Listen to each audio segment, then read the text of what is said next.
Não há escolhas erradas com a informação certa. Opiniões rápidas não chegam. Garanta o acesso a factos e uma análise transparente e rigorosa. 2 eleições, uma assinatura, toda a informação. Assine em observador.pt, agora com 40€ de desconto. E o interesse pela droga e prostituição? Já tinha contactos com esse ambiente de alguma forma? Eu, quando fui para os Estados Unidos, eu disse, o meu médico foi sempre o Dr. Rosa Damasio, o professor Rosa Damasio. Ele disse, não, João, tu vais para a América, experimenta a droga, não tem problema nenhum, experimentas, mas, atenção, marihuana não engoles, só fumas. Havia festas incríveis e eu realmente via as meninas mais lindas do mundo completamente topadas e chegava-se 1h30 depois de nos conhecermos, estava tudo a dormir. Está tudo a dormir. É porque elas engolem o fumo.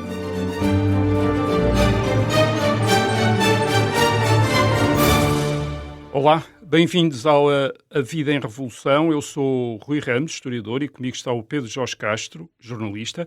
A Vida em Revolução é um programa em que vamos falar com pessoas que viveram a Revolução em Portugal em 1974 e em 1975, para tentar perceber como foi o seu cotidiano nesses tempos de mudança e de confronto político e o que pensam hoje, 50 anos passados, sobre essa experiência.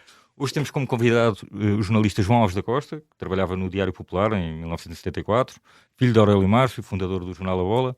Rui, pontos altos aqui desta conversa. O João Alves da Costa causou sensação em 1975 com uma série de reportagens sobre droga e prostituição em Lisboa, publicadas no Diário Popular, e depois em 1976 num livro que também foi um grande sucesso, e com ele acho que vamos poder ter acesso a uma outra face da Revolução, que é a Revolução dos Costumes, o conflito entre gerações, muitas mudanças que estavam a acontecer ao mesmo tempo que as mudanças políticas. Vamos então ouvir João Alves da Costa na primeira pessoa. João Alves da Costa, bem-vindo ao programa A Vida em Revolução. Eu é que agradeço. E a começar por lhe pedir para nos contar o dia 25 de Abril, em que foi acordado de madrugada pela sua mãe. Foi a minha mãe, acordou-me a mim, na Guilhermina Sofia, no Arieiro, a mim acordou o meu pai. Fomos requisitados, porque havia... A minha mãe disse, a tua revolução está a chegar. Vão já para o jornal. E fomos, com uma alegria imensa. João Alves da Costa trabalhava no Diário Popular? No Diário Popular. E o seu pai, Aurélio Márcio, o meu pai na também. Bola. E no Diário Popular também. Era no desporto. O meu pai coordenava o desporto no Diário Popular. E era o homem também, o fundador da Bola. Como é que foi o percurso na cidade? Quer dizer, vieram como? Foram de carro? Cada um veio no seu carro. Porquê é que não foram juntos? Já? Sim, os dois para o mesmo sítio. Não, mas nós temos a impressão que nós nunca viajámos juntos nas férias, mas para o trabalho não. Para o trabalho não. Então chegaram lá e o que é que lhe disseram no Diário Popular? No Diário Popular disseram-me, João, vais para o Ralis e vais para a Cavalaria 7, vais ver como é que a coisa está, porque eu andava na Cavalaria 7 nos cavalos, na equitação? Na equitação. Então, nesse dia chegou lá e o que é que viu? O que é que eu vi? Portanto, no Ralis, portanto, tinha sido tomado pelo tipo da Chaimites. E não houve coisa. Depois fui para a Cavalaria 7, que eu conhecia bem, da ajuda, era onde eu montava. Estava fechada, portas fechadas. Então vamos para a margem sul.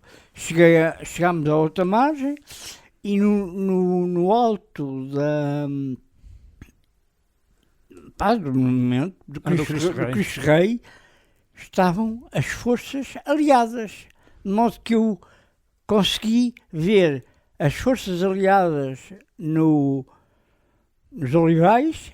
Depois fui a Cavalaria 7, que eram os homens do Marcelo. E estava fechado.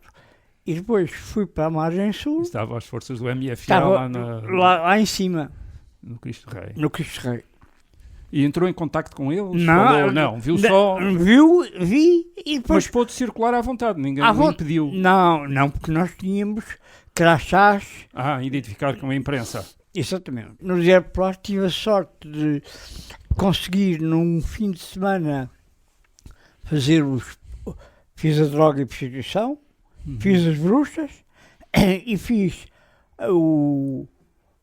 a fuga de Alcoente, Dos presos da dos presos de Alcoente, que fugiam por um subterrâneo. Em Foram 75, não é? E depois eu tinha os contactos que eles telefonavam para o jornal, Os presos. os presos. mas Telefonavam isso já para. vamos- E eu disse, Ok. bem, quando tocava o telefone no Diário Popular, o chefe dizia: vê lá, ou são gajas ou são presos. Muito bem. Mas voltando ao dia 25 de Abril, portanto, esteve no Cristo Rei, depois voltou Voltei para a redação. para a redação. Então, no Diário Popular, o que é que mudou? Que mudanças é que notou? Já não enviaram à censura, não é? Já não houve provas para a censura Não, nesse dia. não havia, portanto, as pessoas nem sabiam como é que haviam de escrever. Eu disse: pá, mas eu escrevi eu nunca escrevi com censura, porque escrevia em inglês e escrevia para mim. Alguns dos meus livros, aquelas coisas de droga e prostituição, da American Carne Viva, já era escrito tudo em inglês, ou em português ou em francês, mas adaptado.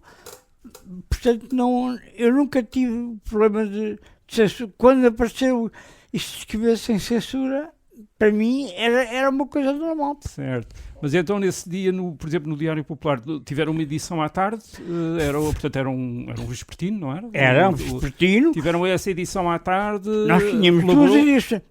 duas edições. Tínhamos uma para a província, Hum. que era ao 12h30, e depois para a cidade, para Lisboa, e a Resores, que era às 2h30. 2h30. Pois, de modo que E essa edição das 2h30, portanto, escreveu nessa edição das 2h30. escrevi. E foi, portanto, a primeira sem censura a circular Sim. em Lisboa. E que trabalhos depois é que lhe deram depois do dia 25, em termos do jornal? O que é que teve de fazer? Reportagens? Não, entrevistas? fiz as bruxas, fiz a droga, fiz os menores. Vieram estar a recuperar menores em Portugal, fui eu que fiz. A droga e a prostituição, portanto, começa como reportagens para o Diário Popular. Quem é que teve a ideia do tema? Fui eu. E como é que foi e no jornal? Receberam bem? Eu tinha uma equipa de chefes muito. Como é que eu já tratava da parte do Dr. Sabichão, que era o magazine dos jovens, à quinta, ao sábado. E tinha a parte, quando o Dr. Manuel Pop estava de férias, eu fazia também a parte literária. A parte de quinta, o suplemento de quinta-feira, Artes e Letras, era eu que fazia. De modo que, com a chefia com os subchefes, o Abel Pereira e o Dr. Jacinto Batista, era muito simples, porque eles gostavam muito da minha... Viam que eu tinha uma maneira muito diferente de escrever. E portanto, foi assim. Eu sei que na primeira reportagem da droga e prostituição em Lisboa, a confusão em Lisboa foi tanta na Baixa que eles cercaram ali os restauradores, onde está o elevador da Glória, onde está isso, que era o antigo SNI. Sim. Depois, Mas E cercaram quando? os cercaram e colaram a minha reportagem nos andaimes. Do efeito que teve Do quando efeito saiu. O efeito. O Miranda Castela, que é o já falecido, o fotógrafo do Diário Popular, que me acompanhou sempre, faz os hospitais, faz a droga de prostituição em Lisboa, e depois, nas bruxas, a mulher do Miranda Castelo, a segunda mulher portuguesa do Miranda Castelo convenceu a não trabalhar comigo, porque era perigoso, muito perigoso. E então foi o José Antunes. Então, Qual era o perigo, exatamente? Era o perigo durante a reportagem ou das consequências depois de Não, era antes, durante e depois. E quando saía, o perigo era esse. Mas como é que surgiu a ideia de aprofundar esse universo da droga e da prostituição? Como é que surgiu isso? Porque eu sabia na América que era simples. Portanto, o que eu faço com a droga... Eu tinha estado na América em 71, 72, não é? E eu veio com esse conhecimento. E como viajei bastante nos Estados Unidos,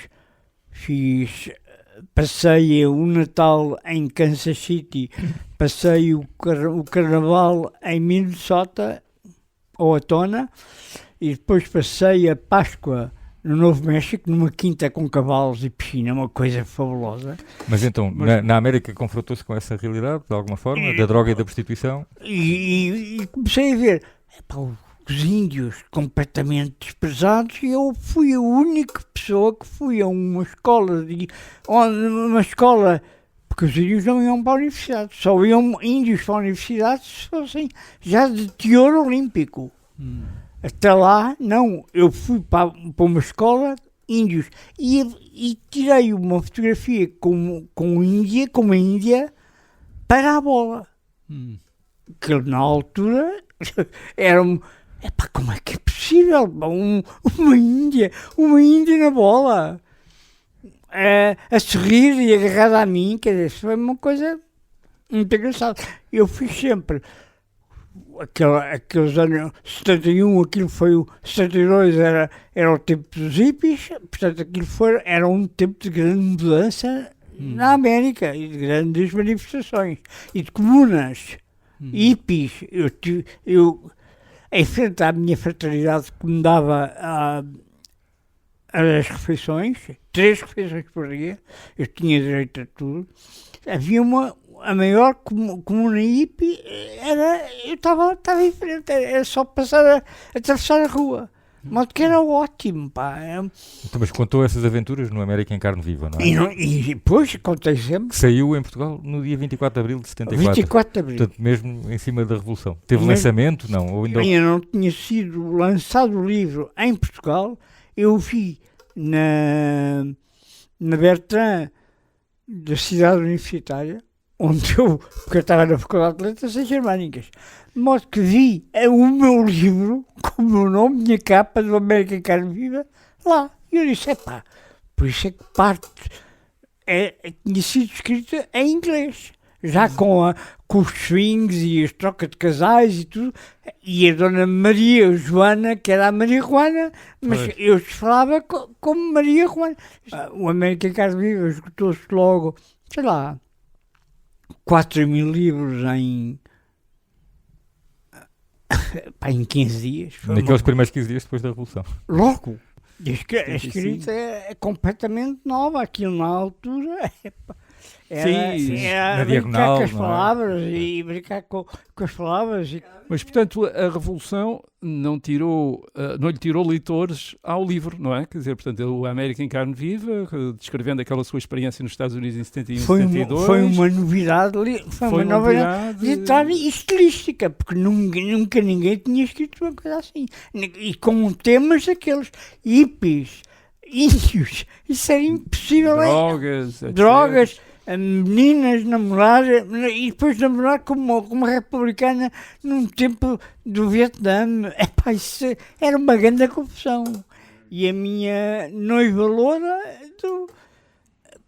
do Nixon, eu disse, não, isso não, isso é que não pode ser, do Nixon não pode ser. Eu era democrata, ela era conservadora, e quando eu cheguei a Geórgia, quando eu cheguei a Lisboa de barco, que eu fui Fulbright, trouxe 100 quilos de peso e tive de vir de barco, porque no avião era muito caro. 100 quilos de... 100 quilos é muita coisa. 100 quilos de livros, de bagagem. 100 quilos de livros. Livros. E de modo que eles disseram, o melhor é ir de barco. Então arranjaram um paquete, estreiei um navio e cheguei a Lisboa. Já a minha mãe tinha 2 cartas a Jorge. A combinarmos como é que era o casamento. E eu disse, espera aí, ora eu entre o Nixon e depois acabei por casar com uma fanática de Salazar. Também não deu. Não deu. Era muito rica. Claro que a primeira pessoa que eu disse foi a Jorge. Disse, não pode ser, não. Lamento. Sei que é bom, mas não exageremos. Não exageremos a mistura de ideologias. Vamos agora para intervalo e voltamos dentro de momentos.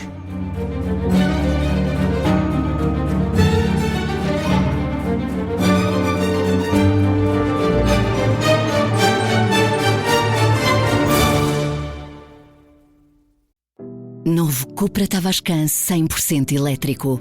O SUV Coupé com autonomia em cidade até 693 km, combinada até 569 km e carregamento rápido dos 10 aos 80% em apenas 28 minutos. O impulso que leva o seu negócio mais longe.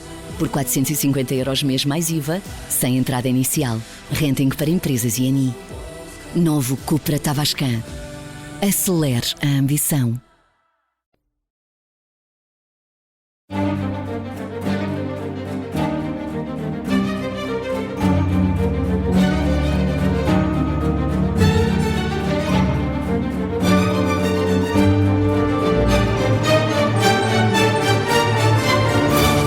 Voltamos agora para a segunda parte da conversa com João Alves da Costa. E o interesse pela droga e prostituição? Quando já tinha contactos com esse ambiente de alguma forma? Eu, quando fui para os Estados Unidos, eu disse ao meu médico, um homem que me preparou para ir para os Estados Unidos e que durante muitos anos foi sempre o Dr. Rosa Damasio, o professor Rosa Damasio. Ele disse, não, João, tu vais para a América e experimenta a droga, não tem problema nenhum, experimentas, mas, atenção, marihuana não engoles, só fumas, não tem problemas. E eu ia para as festas, sexta-feira à noite, havia festas, aquelas, as partudes, quer dizer, havia festas incríveis e eu realmente via as meninas mais lindas do mundo completamente topadas e chegava-se 1h30 depois de nos conhecermos, estava tudo a dormir. E eu disse, isto não pode ser. O que é isto? Estas meninas tão lindas, as louras, as mulatas, isso é uma confusão dos demónios. Está tudo a dormir. É porque elas engolem o fumo. Isso. Ok, eu lembrei-me. O Rosa Damasio está certo. Não engolir o fumo. E, portanto, eu depois quando eu venho do Kansas, eu depois venho também de barco, com a irmã, e estou 2 semanas em Boston. Em casa de um amigo, do Henry McCarthy, que depois veio ter comigo. E o Henry, ao jantar, toda a gente na família fumava, passava passas de marihuana. E passava, era toda a volta. De modo que eu, assim, bem, isto não é tudo.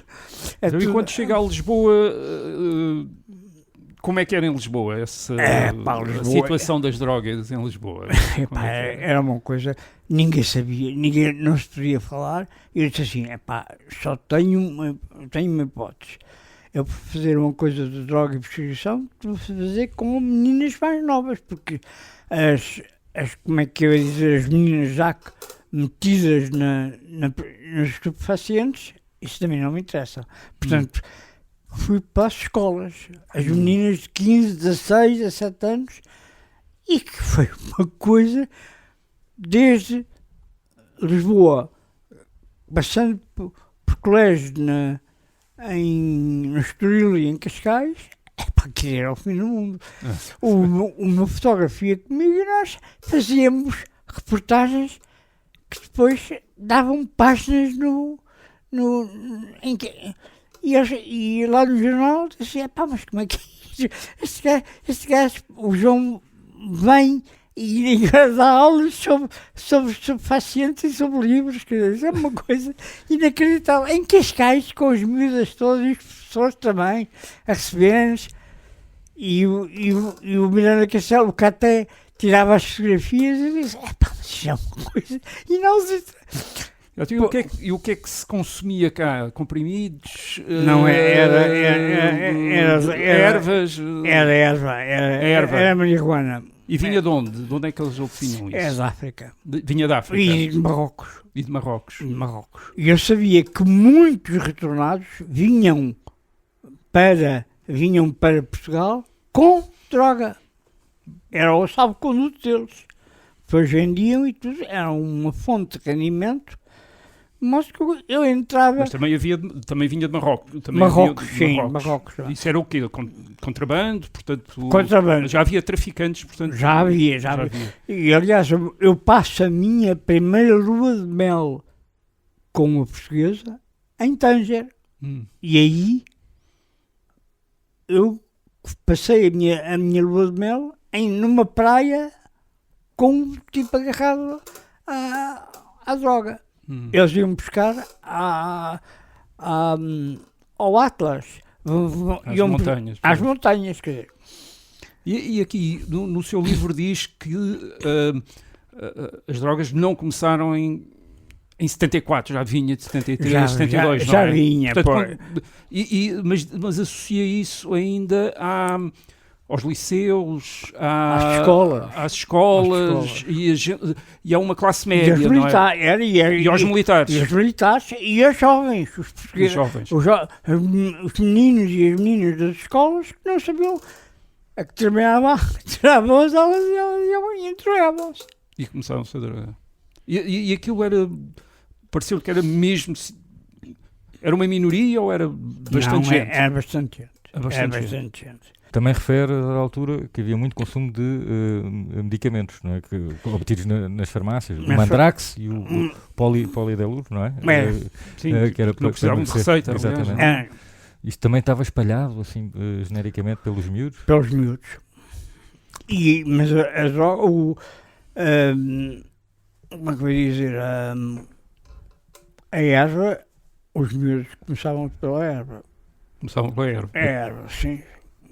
Tinha reportagens em escolas onde escrevia o cheiro, a marijuana dentro da sala, não é? E nos concertos de rock em Cascais, era uma coisa. E fala daquele concerto do Genesis em março de 74, Fui o primeiro a jantar com o Peter Gabriel, fui eu buscá-lo ao aeroporto, tenho a fotografia, ele com a filha, pequenina, uma menina pequenina, uma bebê. E o Phil Collins porque era o baterista, nem liguei nenhum. E depois jantámos em Cascais, no Hotel do Guincho, uma coisa medonha. Medonho porquê? Porquê é que foi medonho? Porque era muito bom, é uma coisa... Então não é medonho. Não, foi uma coisa ótima, superlativa, que um jantar em 74... no Hotel do Guincho, era uma coisa com o Peter Gabriel, porque nós era tocado lá, e com os outros géneros todos, eu só falei com o Peter Gabriel. Não liguei aos outros. Mas então, se já havia droga antes do 25 de Abril, que efeito é que teve o 25 de Abril no consumo de droga em Lisboa? Passou a ser permitido. Portanto, aquilo que era omisso antes, agora foi às claras. Portanto, espalhou-se com maior velocidade. Exatamente, depois um esforço para conter o consumo, não é? Quer dizer, para...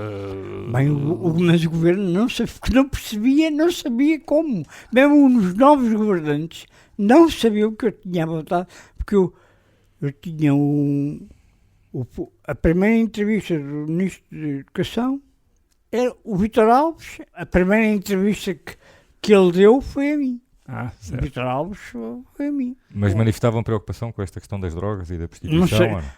Porque não sabiam como é que estava de tal maneira enraizado, porque era as meninas telefonavam lá para a redação e havia chefes que me diziam: João, tocou o telefone, atenção, vê lá se hoje podemos. E elas telefonavam dizendo assim: qual é o sítio em Lisboa onde nós podemos atacar sem o João Alves da Costa? Quando eu ia, nós muitas vezes, no carro do Zé Popular, e nos carros meu e do Miranda Castelo, as meninas que fugiam à polícia entravam para o nosso carro. Isso é as prostitutas. As portanto. prostitutas, pois, e nós andávamos por Lisboa e safámos muito durante anos e meses e reportagens. Elas diziam: Joãozinho, aquilo era uma coisa. Safaram muitas prostitutas de ser apanhadas pela polícia. Ser apanhado pela polícia. Eram meninas normais, podiam ser. Portanto, esse é o outro lado do livro. Portanto, o livro chama-se Drogas e Prostituição em Lisboa. Portanto, é da prostituição, que é o outro lado do livro. E isso, como é que foi? Qual foi o impacto do 25 de Abril na prostituição em Lisboa? Ficou mais à vontade? Assim como as pessoas, como os jovens puderam dopar-se, também se puderam prostituir. Mas que era uma alegria. Eu, quando ia para as escolas, eram os pais a ligar-me: é para qualquer coisa fazer à minha filha, vou tentar levar a minha filha ao médico e ver como é que é isto. Os pais não conseguiam em casa aguentar aquelas ânsias de novidades. Não conseguiam em casa a falarem à mesa e tal, não conseguiam. Havia fala no seu livro num conflito de gerações, não é? Generation Gap. Pois. Conflito de gerações. E elas telefonavam era para mim. Eles e elas telefonavam para mim. Seja presos, fugidos ou não, telefonavam para mim. Então, mas multiplicou-se muito o número de mulheres a prostituírem-se na rua depois do 25 de Abril. Sim, muito. E As meninas. Sim. Eram os colégios. Eram estudantes? Eram estudantes. Eram quase todos estudantes. Mas e eram jovens. Para saciar o vício da droga? Qual era a principal motivação? E era uma maneira fácil de ganharem dinheiro. Havia meninas ali ao pé do técnico com carros na altura, com 2 lugares, carros abertos, carros fabulosos. Essas meninas acabaram depois por se estragar na droga, porque aquelas meninas, a Sandra, a Tuxa, eu tenho muitos nomes de meninas que, na altura, aquilo era uma coisa... Mas ganhavam muito dinheiro. Muito dinheiro. Então, havia meninas que ganhavam 2, 3 contos por dia. Isso era um salário mensal de um trabalhador. Não, nem chegava nem tão. Chegava aí, então, no Zé Popular, enquanto estagiário, no Zé Popular, eu era estagiário. Portanto, ganhava 1.500. Portanto, mais do que ganhava. Elas ganhavam por dia o que o senhor ganhava no Diário Popular. O que eu sei, senhor. Mensalmente. Elas ganhavam por dia o que eu ganhava por mês. Tinha mulheres que ganhavam 60 contos por mês, não é? Portanto, dá mais ou menos isso. Como é que foi fazer a reportagem jornalisticamente? No livro tem umas fotografias incríveis do João Alves da Costa sentado, não é, no sítio, a entrevistar uma senhora... com elas, pois. Uma senhora nua, não é? Nua. Mas como é que fazia isto jornalisticamente? Para se aproximar delas, para ganhar a confiança delas? Não, elas sabiam que comigo não havia problemas. De modo que não havia problemas, problemas. Comigo não há hipótese. Aquele quarto era uma pensão que as meninas conheciam e as donas das pensões também me conheciam, mas que abriram umas portas e disse: portas abertas, toda a gente pode assistir, não tem problema nenhum. E o Caté tirou o Miranda Castelo tirava as fotografias e eu Tomava notas. Tomava notas. E não ficavam inibidas? Não, quando nós entre nós não. Até porque havia depois cafés onde elas iam e nós, muitas vezes, então, ou ainda recentemente, houve uma menina que me telefonou para cá a perguntar-me se eu me queria casar com ela. Eu disse, mas já sou casado. Mas desse tempo? Desse tempo, pois. Mas, portanto, algumas delas apaixonaram-se por si, de alguma forma. Mas era uma coisa que não podia ser. Nem ter afetos, nem intimidades com ninguém. Nem droga, nem prostituição. Nada. Eu nunca, sempre tive à margem de tudo. E em termos dos leitores do Diário Popular, houve uma grande adesão a essas reportagens, um grande interesse. Uma coisa louca. Então também era algo diferente numa época em que se falava só de política, de ideologia, de repente haver uma abordagem diferente à realidade. Não? Como os chefes diziam João, mete drogas e putas, por amor de Deus. Aquilo, vamos embora. Ok. Qual é o problema? Temos os governos cá e não há problemas, temos o João. Ainda na prostituição. Chegou a falar com clientes? Não. Houve alguma mudança no tipo de clientes depois da Revolução? Não, passou a ser uma coisa, portanto, passou a ser um negócio que antigamente era furtivo e agora passou a ser às claras. Com as meninas. Mas alargou-se a outro público de alguma forma? Não? Houve pessoas que foram experimentar depois da Revolução e que antes não lhes ocorreria tal coisa? Não, abriu a margem dos jovens. Sempre com os jovens. E os proxenetas, os chulos, assim, tinha os contacto com eles? Não. Eles não estavam por perto quando o João Alves da Costa estava a fazer as reportagens nas pensões? Nunca. Aliás, elas sabiam. Era uma confiança que eu tinha. Eu não quero ninguém. Aqui é só sou eu e o fotógrafo. Não há problema. Vá lá, como é que eu ia dizer? Eu é que tinha um mistério daquilo tudo. As meninas e os evadidos e tudo telefonavam para mim. E havia esse episódio dos evadidos, quer dizer, porque teve também esses contactos com os antigos agentes da DGS que fugiram de Alcoentre. De Alcoentre. E foi muito giro, porque uma vez eles quiseram encontrar-se comigo, os evadidos de Alcoentre, então o Batista Bastos quis ir comigo e foi comigo para ouvir e disse, eu não acredito que os evadidos de Alcoentre não são apanhados pela polícia, vêm lanchar e jantar com o João e estão numa mesa num restaurante. E o que é que eles lhe queriam dizer? Coisas. Nós tínhamos. Eles sabiam que eu não os denunciava. Nunca denunciei ninguém. De modo que sempre mantive uma afeição muito aberta com eles e muito liberal. Vocês não. Fugiram? Ok, quantos fugiram? Como é que fugiram? Quando é que começaram a fugir? E as pessoas, quando eu ia lá, mostravam-me tudo e explicavam-me tudo. Era isso. Aliás, a primeira vez, na véspera da fuga, eu vou com o Jaime Furtado, que é o pai da Catarina Furtado. O Joaquim Furtado, desculpa. Sim. O Joaquim Furtado. Somos nós os dois que estamos em Alcoentre antes da fuga. Já sabiam, portanto, tinham tido... Não sabíamos. Foi por acaso. Foi mera coincidência. Eu e o Joaquim, e portanto, isto foi sempre uma coisa que nós, ok, tu fazes para a RTP, eu faço para o Popular, não há problema nenhum. Certo. Não tem problema nenhum. Como é que eles ficaram com o seu contacto, os evadidos? Nós trocávamos contactos. Havia contactos, telefone-me para aqui, para lá, para a bola, eles sabiam. Conhecia muita gente neste universo da pequena criminalidade. Isto também teve mudanças neste período, reinventaram-se, não sei, os carteiristas encontraram novos métodos que vinham de fora, houve maior experiências deste ano? Não, porque ou havia uma parte, a chamada prática ilegal, em que eles faziam, vocês têm os vossos golpes, agora não me metem em mim nada disso, e eu não me meto com vocês, pá.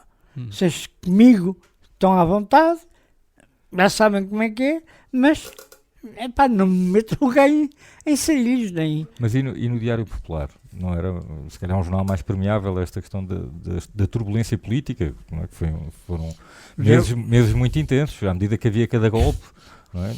No 11 de março. Bem, o Diário Popular, o problema é que virou demasiado à esquerda. E como é que percebeu isso?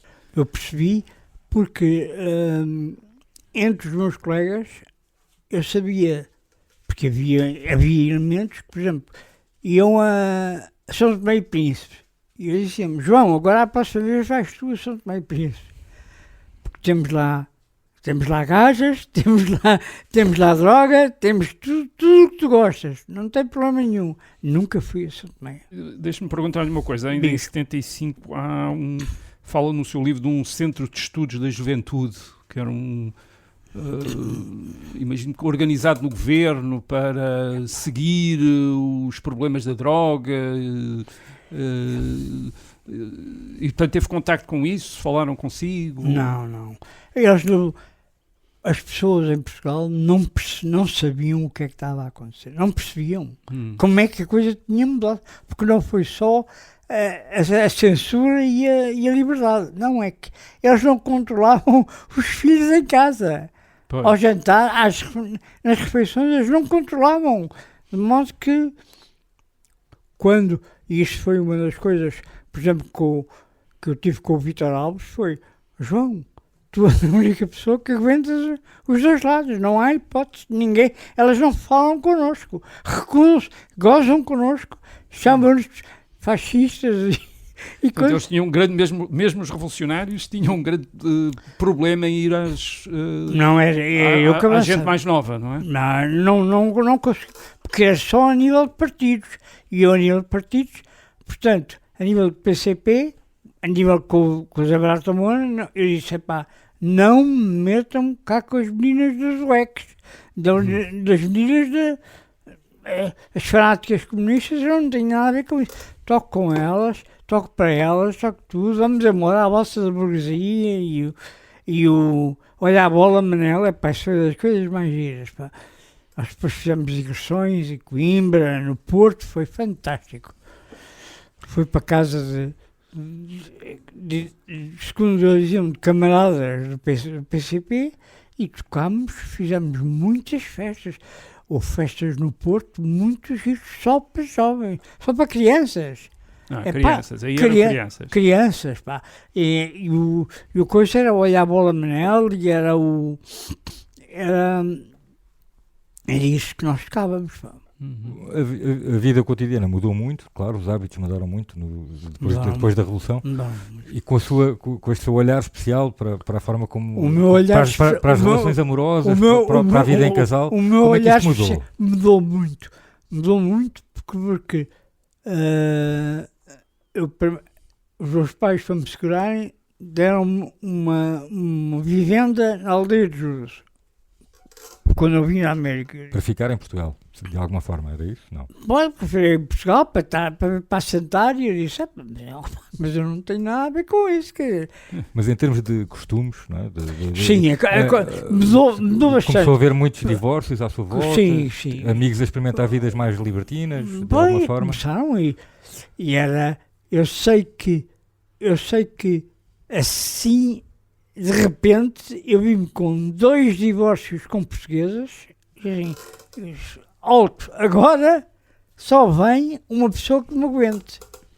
Mas os seus divórcios foram nessa altura, em 74, 75? Foi em 75, foi o primeiro. Queria perceber, ainda dentro da mudança da vida cotidiana, era um grande frequentador da noite, como é que eram os ambientes da noite frequentados durante a Revolução? Não, eu tinha acesso a reportagens e entrevistas que os outros não tinham. De modo que se dava-me, eu disse, tenho aqui um manancial de jovens, está tudo na mão. De modo que droga, prostituição, menores, sadomasoquismo, é tudo nosso. Mas estava a perguntar mais os locais onde as pessoas se divertiam à noite. Notou mudanças nisso? Não? Quais eram os seus principais passos onde as suas ligações, os seus amigos saíam à noite e se divertiam em Lisboa? Na Lisboa Boémia? Na Lisboa Boémia.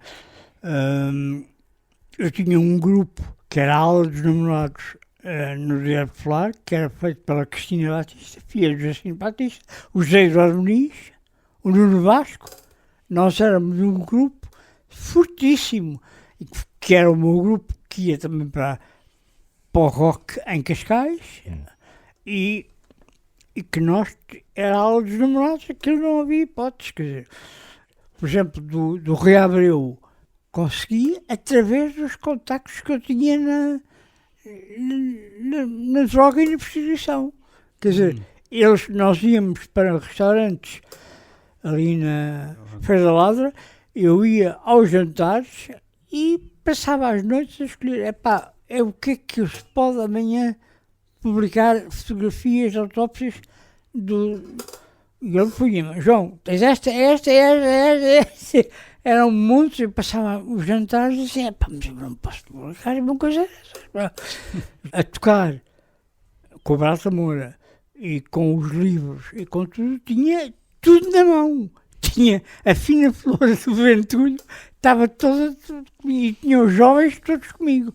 Os que jogavam, os que se prostituíam, os abusados, os fugitivos de Alcoente, eu tinha-os todos na mão, de modo que era... Portanto, esses anos de 74, 75, portanto, sentiu que estava no centro de muita coisa. Assim como eu tinha estado na América, no Watergate, a mesma coisa. Eu venho trazer o Watergate para Portugal, em termos de escrita. Portanto, esse impacto de uma nova cultura, uma cultura anglo-saxónica, é a mesma coisa, anglo-americana. E anglo-americana com substrato francês. E diga uma coisa, em 74, 75, como é que o meio literário, o meio intelectual o via a si e às coisas que fazia? Eles não sabiam. Eles, para começar, não autorizavam a parte da escrita. Os escritores não me consideravam escritor. Então, jornalista literário. Era o chamado jornalismo de não ficção. Era o que eu fazia. Por exemplo, agora, um dos meus temas é o policasal. O casal que tem um homem que tem várias mulheres, ou vice-versa. Atenção, eu, como em Portugal, não conseguia. Isso era uma coisa que, com a Adriana, porque isso no Brasil é normal. Aliás, no Brasil há uma coisa que eles têm uma coisa que eu, aliás, faço parte com muita honra e muito orgulho, que é a equipa dos cornudos. Atenção, que é um jornal, são quase 1 milhão de pessoas em todo o mundo que são só os cacolos e os cornudos. E os cornudos, eu faço parte dessa equipa. Mas calma aí, eles mandam material, eu recebo por minuto, recebo 120 mails. Todo mundo, nunca recebo. Portugal não me interessa. Eu só recebo material do Japão, do Brasil, dos Estados Unidos. Eu tenho acesso a tudo, quer dizer, mesmo as casas de passe e tudo, que eu sei, e com as reportagens que eu fiz, por exemplo, as idas as sorteios da UEFA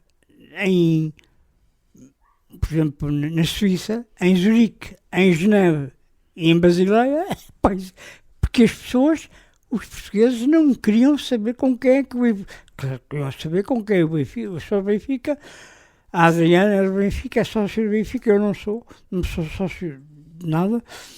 E portanto, quer dizer, o que os leitores de bola queriam, quando eu ia a Zurique ou a Geneve, eles queriam saber como é que eram as prostitutas, como é que eram os bafons, os vestidores. Eu geralmente, o que eu fazia era, quando todos os jornalistas estavam a dormir, eu saía para a rua. E saía de táxi, aí, pá. A doutora Margarida Ribeiro dos Reis dizia-me: João, cuidado com os táxis. Eu já sabia, porque aquilo não havia hipóteses nenhumas. Quer dizer, eu trazia depois, havia as dominadoras de Zurique, que depois iam para Genebra. Aquilo na Suíça é tudo por condados. Quer dizer. E, portanto, a Mireille Ruge, que tinha um salão em Zurique, atenção, depois vai para Genebra. As Zurique, quando vão para Basileia, eu sabia quais eram. Eu tinha os contactos todos, o SAZ, os contactos todos com anúncios e com as notificações todas, eu tinha o esquema todo, quer dizer, mas eles disseram: pá, show, a gente só quer o Benfica e o Porto. Eu disse: pá, não me lixem, pá, então a gente vai lá, a gente vai aos sorteios. Eles querem essa a mesma coisa. Quando eu fui com o Rosa Mota ao Campeonato da Europa, que ela ganha a maratona em Stuttgart, era de tal forma, aquilo estava de tal forma nos meus companheiros, quando eu cheguei, havia as meninas que trabalhavam no salão de imprensa que estavam lá, elas eram próprias, eram dominadoras, disseram: João, atenção, nós saímos daqui e depois temos o nosso BMW lá fora e nós temos tudo o que tu quiseres. Eu não quero nada, pá, eu não me meto nisso. É claro que fazia depois o jogo eu, e fazia o sorteio fora de horas, ou Lisboa fora de horas. Epá, isso era bom. O Salzburgo fora de horas. Epá, isso é o fim. E depois, como falo alemão, como falo com o italiano, não tenho problemas. Em Milão, estive lá com a Rita Borralho e com o Marco Chagas. Epá, o Marco Chagas dizia-me: epá, mas está ali muito. Quer estar contigo. Eu disse: epá, a menina faz shows de strip ali. Epá, eu venho aqui para tratar de ti e da Rita Borralho, da maratona e do ciclismo, pá. Em Milão, pá, é só bicicletas, pá. Epá, mas estou ali, pá, não pode ser, pá. Isso não pode ser. Lamento, mas não pode ser. Quer dizer, tem sido uma vida muito especial, muito intrincada, muito problemática, mas que realmente havia, que é só minha. Muito preenchida. João Alves da Costa, muito obrigado por nos ter dado eu agradeço muito. Muito obrigado. Opa, eu é que agradeço, pá. Chegamos assim ao fim deste episódio do programa A Vida em Revolução. Voltamos na próxima semana. Até para a semana.